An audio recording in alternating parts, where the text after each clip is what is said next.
മത്തനിലയ്ക്ക് വേണ്ടിയിട്ടാണ് ഞാൻ മത്തങ്ങ നട്ടതെങ്കിലും, എനിക്കൊരു പ്രതീക്ഷയുണ്ടായിരുന്നു 1, 2 മത്തങ്ങയൊക്കെ കിട്ടൂല്ലോന്ന്.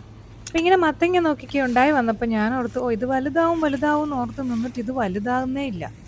ചേട്ടാ ഇതേതാണ്ട് വിളഞ്ഞ മട്ടും. അവസാനം ഞാനൊന്ന് നോക്കിയപ്പോ അതിന്റെ തണ്ടെല്ലാം നല്ലോണം അങ്ങോട്ട് ഉണങ്ങിയിട്ടുണ്ട്. അപ്പൊ അത് ഞാൻ പൊട്ടിച്ചെടുത്തു. പിന്നെ ഇത് ഒരു കൊടംപുളിയുടെ വലിപ്പം ഈ സാധനത്തിനുള്ളൂ.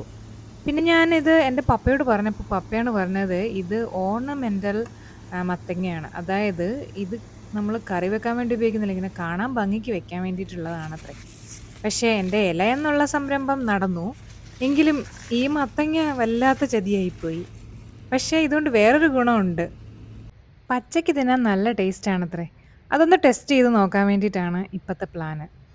ഏകദേശം നോക്കിക്കേ നമ്മുടെ കൊടംപുളി പോലെ തന്നെ ഇരിക്കുന്നത്. അതിന്റെ ആ വെട്ടും എല്ലാം അതുപോലെ തന്നെ. കണ്ടാലൊരു കൊടംപുളിയാണെന്ന് പെട്ടെന്ന് തോന്നും. അത്ര വലിപ്പമേ ഉള്ളൂ താനും. ഞാനിത് പക്ഷേ ടേസ്റ്റ് ചെയ്ത് നോക്കി എങ്ങനെയുണ്ടെന്ന് അറിയാൻ വേണ്ടിയിട്ട്. പക്ഷെ കൊള്ളാം കേട്ടോ. അതിന്റെ ഉള്ളില് കുരുവൊക്കെ വളരെ കട്ടി കുറവാണ്. അല്ലെങ്കിൽ നമുക്കൊരു കറിക്കൊക്കെ ഉപയോഗിക്കാമായിരുന്നു. പക്ഷെ ഇത് പച്ചയ്ക്ക് ഞാൻ തിന്ന് നോക്കിയിട്ട് എനിക്ക് ഭയങ്കര ഇഷ്ടപ്പെട്ടു.